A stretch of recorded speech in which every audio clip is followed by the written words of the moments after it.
Have you ever had a stranger demand something that's rightfully yours? I never thought I'd face that question until Karen moved into the neighborhood.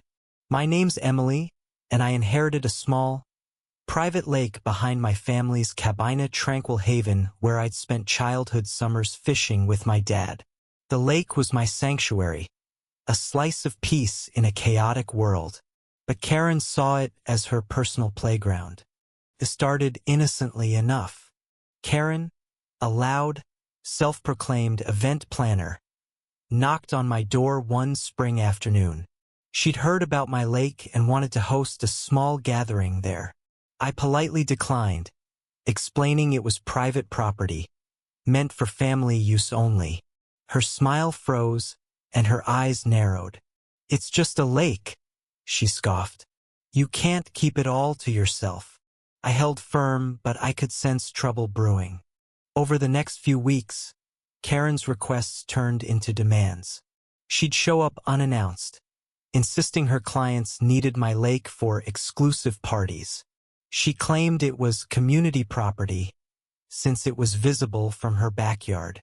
I showed her the deed, proving it was mine, but she waved it off, saying, "Deeds don't mean anything when people need joy." Her entitlement was infuriating. Neighbors started whispering about her rants, calling me selfish for not sharing. The pressure mounted, but I wasn't backing down. Then came the twist. Karen's cousin, Mike, a local real estate agent, got involved. He showed up with a fake survey, claiming my lake was on public land due to a clerical error in Old Town records. I was stunned. This wasn't just Karen's whims, Anna Maria. It was a calculated move to take what wasn't hers. Mike's smooth talk and forged documents fooled some neighbors, who began siding with Karen, saying I was hoarding nature. The betrayal stung, but I wasn't about to lose my family's legacy. The conflict exploded when Karen threw an unauthorized party at my lake. I came home to find music blaring, strangers swimming, and trash littering the shore.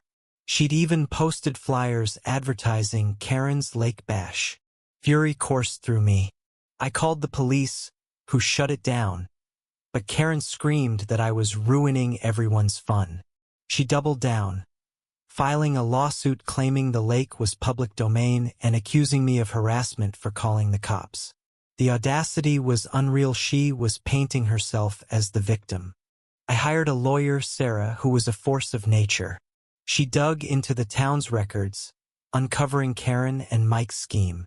The survey was a fraud, and Mike had a history of shady deals. In court, Sarah was relentless. She presented my family's deed, historical maps, and even testimony from an old neighbor, Mrs. Thompson, who'd known my dad and confirmed the lake's ownership. Karen's smug grin faded as Sarah dismantled her lies. The judge wasn't amused by Karen's theatrics or Mike's forged documents. The courtroom climax was electric. Sarah revealed that Karen had been charging guests for her lake parties, pocketing thousands while trespassing. Gasps echoed through the room. The judge ruled in my favor, declaring the lake unequivocally mine. Karen was ordered to pay damages for the cleanup and legal fees. Mike faced an investigation for fraud. The look on Karen's face, pure shock. Her fantasy of control shattered, was almost worth the ordeal. Justice felt sweet, but the bitterness of her greed lingered. As the dust settled, I stood by my lake, watching the sunset ripple across the water. It was mine again, but the fight had left scars. Karen moved away, her reputation in tatters, and the neighborhood quieted. I learned that entitlement can blind people to reason, but truth has a way of cutting through. Mrs. Thompson's unexpected testimony reminded me that community can still stand for what's right. What would you do if someone tried to claim what's yours? Share your thoughts. Where do you draw the line between sharing and standing your ground?